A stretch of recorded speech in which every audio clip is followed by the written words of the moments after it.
রয়েছে, সাঁইথিয়ার যে ক্যান্ডিডেট হবে মামাটি মানুষের মুখ্যমন্ত্রী মমতা ব্যানার্জির ক্যান্ডিডেট। তাই আমরা এখানে বলব, মমতা ব্যানার্জি থাকলে পশ্চিমবাংলাটা ভালো থাকবে, মমতা ব্যানার্জি না থাকলে পশ্চিমবাংলাটা ভালো থাকবে না। যারা সব বলছে ভাওতারাজ, মিথ্যাবাদী কথা বলছে, গ্যাসের দাম বাড়িয়ে দিয়েছে, আর মমতা ব্যানার্জি ছাত্র যুবক বেকার ছেলেদের দেখেছে, লক্ষ্মী ভান্ডার দেখেছে, ব্রাহ্মণ ভাতা দেখেছে এবং সংখ্যালঘু ভাতা দেখেছে। তাই আপনাদের কাছে আমি বলতে এসছি, বন্ধু, যে ক্যান্ডিডেট হবে সে ক্যান্ডিডেটের নাম মমতা ব্যানার্জি। তাই মমতা ব্যানার্জি 5 বছর পর একবার ভোট আসে, এই ভোট মমতা ব্যানার্জির ভোট, সিম্বল থেকে ভোট দেবেন। আর নেতৃত্ব করবেন, সামনে এসআই হলো, এসআই আপনি দেখতে পান নাই, সিপিএম কে পান নাই, কংগ্রেসকে পান নাই, বিজেপি কে পান নাই। নির্বাচন কমিশন কতটা প্রস্তুত? দেখুন, আমরা 365 দিনই প্রস্তুত থাকি, কারণ আমরা গ্রাসরুট রাজনীতি করি। মমতা বন্দ্যোপাধ্যায় তিনি যে 2011 থেকে 2025 এই মাত্র কয়েক বছরের ব্যবধানে সারা বাংলার বুকে যে অভাবনীয় পরিবর্তন ঘটিয়েছেন, তিনি যে একের পর এক জনমুখী প্রকল্পগুলো বাস্তবায়িত করেছেন, ভোট তার নিরিখেই হবে, উন্নয়নের নিরিখে ভোট হবে। স্বভাবতই বাংলার মানুষ মমতা বন্দ্যোপাধ্যায়, অভিষেক বন্দ্যোপাধ্যায় মনোনীত প্রার্থীদেরই ভোট দেবে এবং 250-এরও বেশি আসন নিয়ে চতুর্থবারের জন্য বাংলার মসনদে মমতা বন্দ্যোপাধ্যায় অধিষ্ঠিত হবে। এই বিষয়ে দ্বিমতে কোনো অবকাশ আছে বলে আমি মনে করি না। বিধানসভা নির্বাচনে কি আপনাকে কি প্রার্থী হিসেবে দেখা যাবে? দেখুন, দল আমাকে যে দায়িত্ব যখন দিয়েছে সেই দায়িত্ব সততা এবং নিষ্ঠার সঙ্গে আমি পালন করেছি। দল কখন আমাকে একটা গ্রাম পঞ্চায়েত দায়িত্ব দিয়েছে, পালন করেছি। ব্লকের দায়িত্ব দিয়েছে, পালন করেছি। বীরভূম জেলা যুব তৃণমূল কংগ্রেসের সাধারণ সম্পাদকের দায়িত্ব দিয়েছে, পালন করেছি। বীরভূম জেলার সভাধিপতি আসনে বসিয়েছে।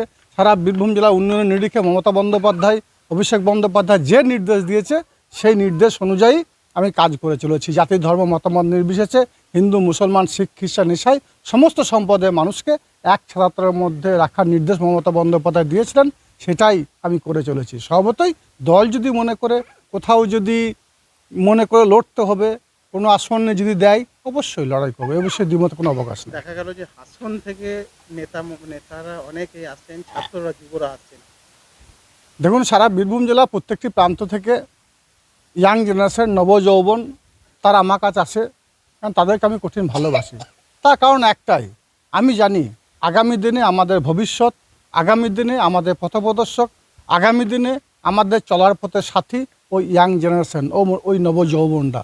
ওদের মধ্য দিয়েই আগামী দিনের আমাদের তৃণমূল কংগ্রেসের যে খুঁটি, তৃণমূল কংগ্রেসের যে ভিত, সেটা ওখান থেকেই শুরু হবে, ওখান থেকে স্থাপন হবে। স্বভাবতই ইয়াং জেনারেশনের সঙ্গে আমার একটা নিবিড় সম্পর্ক সবসময়ের জন্য আছে। তাই বীরভূম জেলার বিভিন্ন প্রান্ত থেকেই ইয়াং জেনারেশন আমার কাছে প্রতিনিয়ত আসছে। যত দিন যাচ্ছে আপনার যারা আপনার থেকে দূরত্ব বজায় রেখেছিল তারা কিন্তু একে একে আপনার সঙ্গে আসছে, এই বিষয় নিয়ে কি বলবেন? দেখুন, আমি মমতা বন্দ্যোপাধ্যায়ের চলার পথ এবং আদর্শকে অনুসরণ করে চলি। অভিষেক বন্দ্যোপাধ্যায় আমার দলের সেনাপতি, তিনি যে নির্দেশ দেন সেই নির্দেশকে মেনে আমি চলি।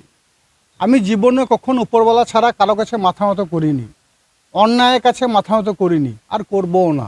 স্বভাবত যেখানে অন্যায় দেখেছি প্রতিবাদ করেছি। তার জন্য হয়তো 2-4 জন আমার কাছে ছিটকে গিয়েছিল, তারা বুঝতে পারছে যে না, এ সঠিক পথে আছে, সঠিক দিশায় আছে, সব তারা আবার আসছে। তো ঘরের ছেলে ঘরে ফিরে আসছে, তাই স্বাভাবিক আসুক, সকলকে সঙ্গে নিয়ে দল করতে চাই। আজকের দিনে আপনাদের মাধ্যমে এটাই বলতে চাই, বীরভূম জেলার মানুষ যারা একদিনের জন্য, এক মুহূর্তের জন্য মমতা বন্দ্যোপাধ্যায়কে ভালোবেসেছিল, অভিষেক বন্দ্যোপাধ্যায়কে ভালোবেসেছিল, তারা আসুক, সকলে মিলিতভাবে সংঘবদ্ধভাবে কাঁধে কাঁধ মিলিয়ে বীরভূম জেলার যে 11টা বিধানসভা আছে, 11টা বিধানসভাতেই আমরা জোড়া ফুল ফুটাবো। কারণ মমতা বন্দ্যোপাধ্যায় বীরভূম জেলার মুখে কাটাকাটি, খুনোখুনি, রাহাজানি বন্ধের রাজনীতি বন্ধ করেছেন এবং উন্নয়নের জোয়ার বইয়ে দিয়েছেন। স্বভাবতই আমরা সকলে মিলিতভাবে চাইব বীরভূম জেলার 11টা বিধানসভায় জোড়া ফুল ফুটবে। কারণ বিজেপি বীরভূম তথা বাংলার যে উন্নয়নের কে স্তব্ধ করতে চেয়েছিল, তারা বাংলার 100 দিনের মানুষের খেটে খাওয়া মানুষের মাথার ঘাম পায়ে ফেলে 100 দিনে কাজ করেছিল, 100 দিনে কাজের টাকা দেয়নি, আবাস যোজনার টাকা দেয়নি, রাস্তার টাকা দেয়নি, বাংলাকে বঞ্চনা করেছে, বাংলাকে অবজ্ঞা করেছে, বাংলাকে অবহেলা করেছে। তাদের যোগ্য জবাব আমরা ভোট বাক্সে দেবো। যেভাবে 2024 নির্বাচনে বীরভূম জেলার 2টো লোকসভা কেন্দ্রের ব্যাপক ভোটের ব্যবধানে আমরা বিরুদ্ধে পিছিয়ে রেখেছিলাম, কাটাকাটি খুনোখুনি রাহাজানিকে ব্যতি রেখে আসুন আমরা সকলে মিলিতভাবে সংঘবদ্ধভাবে 2026 নির্বাচনে মমতা বন্দ্যোপাধ্যায়, অভিষেক বন্দ্যোপাধ্যায় যাকে মনোনীত করবে তাকেই আমরা লাইন দাঁড়িয়ে ভোট দেবো, নিজের ভোট নিজে দেবো এবং বিরোধীদের নাস্তা নাবুদ করে ছাড়বো। প্রথম দফায় বীরভূম জেলায় ভোট পড়েছে এবং সেন্ট্রাল বাহিনী দিয়েছে, সেক্ষেত্রে কি কোথাও মনে হচ্ছে একটু ভোটে সমস্যা? দেখুন, সেন্ট্রাল বাহিনী নিয়ে আসুক আর আমেরিকা থেকে বাহিনী নিয়ে আসুক আর লন্ডন থেকে নিয়ে আসুক, কোনো লাভ হবে না। মানুষ লাইন দাঁড়িয়ে ভোট দেবে, নিজের ভোট নিজে দেবে। মমতা বন্দ্যোপাধ্যায়, অভিষেক বন্দ্যোপাধ্যায় মনোনীত প্রার্থীদের ভোট দেবে। আমরা দেখেছিলাম 2021 নির্বাচনে 8 দফায় ভোট করেছিল, কী লাভ হয়েছিল? মমতা বন্দ্যোপাধ্যায় 3য়বার যেন মুখ্যমন্ত্রী আসনে বসেছিলেন, এবারে 2বারের জন্য 2য় দফায় ভোট হবে, দু দফায় ভোট হবে। বীরভূম জেলায় 1ম দফায় ভোট হবে। 1 দফায় ভোট করুক, 6 মাস আগেও যদি ভোট করতো, 6 মাস পরেও যদি ভোট করে, বাংলার মানুষ মমতা বন্দ্যোপাধ্যায়ের সঙ্গে ছিল, আছে, থাকবে। স্বভাবতই মানুষ লাইন ধরে ভোট দেবে, নিজের ভোট নিজে দেবে। মমতা বন্দ্যোপাধ্যায়, অভিষেক বন্দ্যোপাধ্যায় মনোনীত প্রার্থীর ভোট দেবে। কেন্দ্রীয় বাহিনী নিয়ে আসুক আর যে বাহিনী নিয়ে আসুক, আমরা দেখেছেন ভোটের আগে ইডি সিবিআইকে কাজে লাগিয়েছে, নির্বাচন কমিশনকে কাজে লাগিয়েছে, সারা বাংলা মানুষকে লাইনে দাঁড় করিয়েছে, লাভ হয়নি। বাংলার মানুষ মমতা বন্দ্যোপাধ্যায়, অভিষেক বন্দ্যোপাধ্যায়ের সঙ্গে ছিল, আছে, থাকবে। কারণ 60 লক্ষের বেশি মানুষ ভোটদান থেকে ভোটাধিকার প্রশ্নে তারা কোন অবস্থায় থাকবেন, কী অবস্থান হবে তাদের, সেই ব্যাপারে এখনও গ্রে এরিয়া আছে।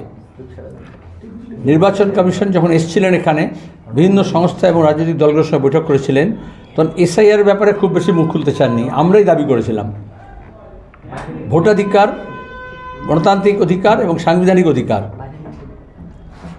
তাহলে এত বেশি সংখ্যক মানুষকে শুধু শাসক দলগুলোর রাজনৈতিক ইচ্ছা পূরণের জন্য ডাউটফুল ভোটার রাখা, ডিভোটার করা বা অ্যাডজুডিকেশন করা, এটা কোনো আইনসম্মত ব্যাপার নয়। হয় ভোটার হবে, নয় ভোটার হবে না। বলা হয়েছিল ম্যাপিংয়ের পরেও যারা প্রতিনিধি এস্টাবলিশ করেছিল, তারপরেও তাদের নাম নানান ছল ছুতোয় বাদ দেওয়ার চেষ্টা করা হয়েছে, ঝুলিয়ে রাখা হয়েছে। কেন্দ্র এবং রাজ্য সরকারের প্রশাসন ব্যর্থ হয়েছে। বিডিও, এসডিও, ডিএম অফিস কীভাবে দলদাসে পরিণত হয়েছে তার প্রমাণ। বিএলও থেকে একেবারে সিও পর্যন্ত সিদ্ধান্তহীনতায় ভুগেছেন। এক্সিকিউটিভ ফেল করার পরে বিচার ব্যবস্থা হাতে পড়েছে। আর বিচার তো বলে তুমি বাঘে ছুঁড়ে 1 ঘা, পুলিশে ছুঁড়ে 18 ঘা, আর আদালতে ছুঁড়ে কত ঘা হবে তার কোনো ঠিক নেই।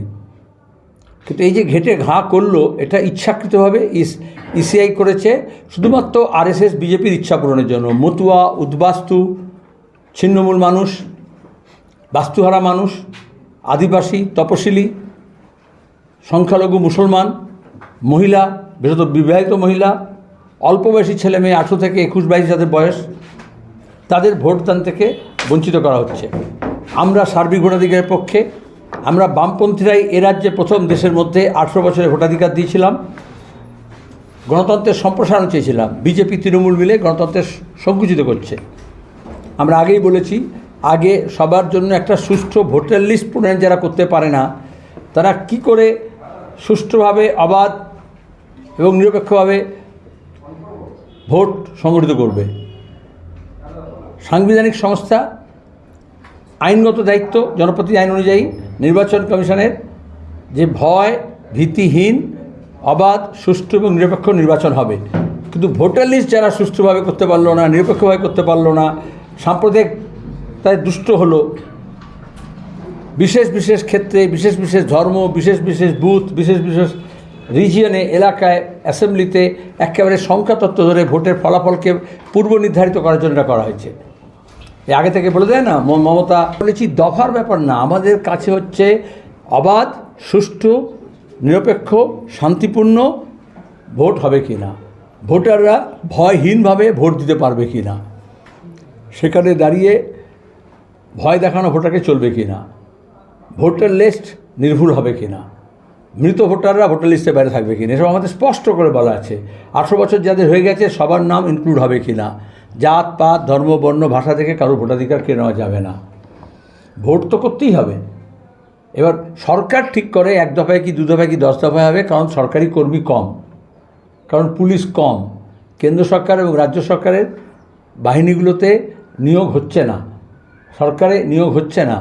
সেই জন্যই এখন LIC ব্যাংক সব জায়গা থেকে ভোটের কর্মী নিয়োগ করতে হয়, শিক্ষকদেরকে দিয়ে কাজ করাতে হয়, পড়াশোনা বন্ধ হয়ে যায়, ব্যারাক নেই, সেজন্য পুলিশ আসলে সব স্কুলগুলোতে রাখতে হয়, যত কেন্দ্রবাহিনী এসে তত পড়াশোনা বন্ধ হয়ে যাবে। আমরা হচ্ছে উল্টো কথা বলি, আমরা বলি শান্তিপূর্ণ যদি ভোট হয়, নির্বাচন কমিশন যা ঘোষণা করে সেটা যদি লাগু করে এবং গোটাটা নজরদারি ঠিক থাকে, তাহলে এই যে পেড নিউজ হয়, এই যে মানি হ্যান্ডেল করে, এই যে মাফিয়া গ্যাংকে ব্যবহার করা হয়, এই যে সুপারি কিলার্সদের ব্যবহার করা হয়, এই যে দেশি বিদেশি কোম্পানিগুলো তারা পয়সার বিনিময়ে সব রাজনীতি ঠিক করে, আউটসোর্স করাচ্ছে, এইগুলোকে বন্ধ করতে হবে।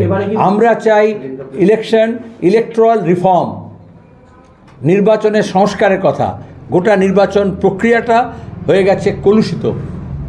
বামপন্থী ছাড়া আর কেউ বলে না যে এই কলুষ মুক্ত নির্বাচন করতে হবে। সোনার গহনায় গল্প বলে যাওয়া ভরো জুয়েলার্স, অনুপম স্পর্শের ছোঁয়া, মায়ের স্নেহ কন্যার সাজ, প্রতিটি রত্নে ভরো জুয়েলার্স। ভরত জুয়েলার্স, গুণমানের অঙ্গীকার, শান্তিনিকেতন রোড, বোলপুর।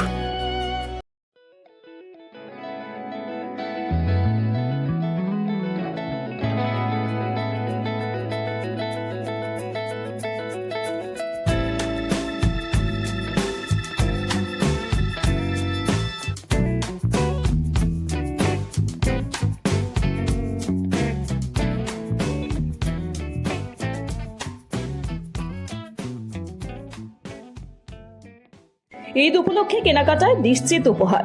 2499 টাকায় সেলো 6 পিস ওয়াটার বোতল সেট ফ্রি, 6999 টাকায় সেলো 6 পিস টামলার সেট ফ্রি, 9999 টাকায় সেলো মিক্সার গ্রাইন্ডার ফ্রি। প্রতিদিন 5 জন জিততে পারে 1000 টাকার ফ্রি শপিং। কসমো বাজার, বোলপুর শান্তিনিকেতন রোড, চৌরাস্তার কাছে। রঙে বিশ্বাস, রঙে ভরসা, একটাই ঠিকানা। ঘর হোক বা দোকান, নতুন রঙে রূপ দিতে চাইলে আর ভাবনা নেই। বার্জার, ডুলাক্স, বিল্লা, অপাস সব নামি ব্র্যান্ডের রং একসাথে পাবেন বোলপুর লাকি মার্কেল টাইন্সে। ঠিকানা বোলপুর রবীন্দ্রবিথি বাইপাস, জিলিপিতালা মোড়ের কাছে। রং বদলান, ঘর বদলান, লাকি মার্কেল টাইন্সের সঙ্গে। চৈত্র সেল স্পেশাল অফার। চৈত্র সেল উপলক্ষে 20% পর্যন্ত আকর্ষণীয় ছাড়, নতুন পোশাক ও বিভিন্ন সামগ্রীতে দুর্দান্ত ডিসকাউন্টে কেনাকাটার সুযোগ। বর্ষা শিল্পায়ন, বোলপুর শান্তিনিকেতন রোড, সেনকো গোল্ডের ঠিক অপোজিটে। নতুন কালেকশন, চৈত্র সেলের বিশেষ দাম, 20% পর্যন্ত ছাড়। আজই চলে আসুন, সীমিত সময়ের এই অফার মিস করবেন না। এ শুধু চাল নয়, এটা বিশুদ্ধতার অঙ্গীকার। ভিকে গোল্ড রাইস, খাঁটি স্বাদের প্রকৃত ঠিকানা। বোলপুর রামকৃষ্ণ মেডিকেল সেন্টার, স্বাস্থ্যসাথী কার্ডে সম্পূর্ণ বিনামূল্যে আধুনিক চিকিৎসা সুবিধা।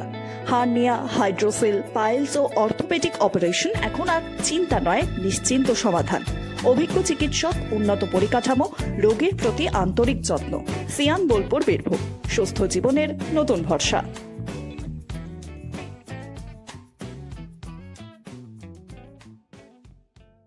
পবিত্র রমজান ও ঈদ উপলক্ষে বিশাল সুখবর। একসাথে পাচ্ছেন 10টি আকর্ষণীয় উপহার। স্বপ্নের নতুন বাইক এবার আরো বেশি সুবিধা ও সেভিংসের সাথে। এই উৎসবে নিজের জন্য বা প্রিয়জনের জন্য নিন নতুন Bajaj MD automobiles, Labhpur, Birbhum. P leathers Kolkata এখন বোলপুরে। জুতো থেকে ব্যাগ, ওয়ালেট থেকে বেল্ট, প্রতিটি পণ্যে থাকুক আভিজাত্যের ছোঁয়া।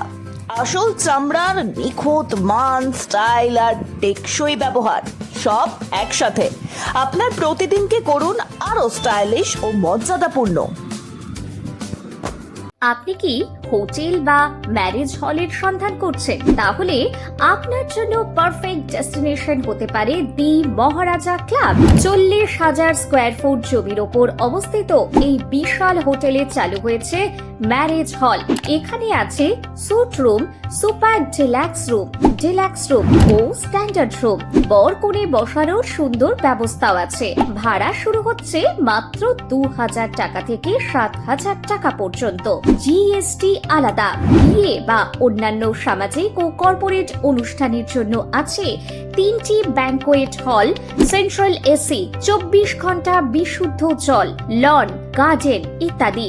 বুকিং করতে আজই যোগাযোগ করুন 9474042487 বা 9046555279 নম্বরে। ঠিকানা শ্রীনিকেতন সুরুল, ইলামবাজার রোড, বোলপুর, বীরভূম। ন্যূনতম মাধ্যমিক পাশেই সেনাবাহিনী ও পুলিশের চাকরির প্রস্তুতি। বীরভূমের ইলামবাজারে কম্বাইন্ড স্পোর্টস একাডেমিতে চলছে নিয়মিত পরিকল্পিত প্রশিক্ষণ। সপ্তপূরণের পথে আজই এক ধাপ এগিয়ে যান। যোগাযোগ নাম্বার 9434449407 অথবা 9732389407।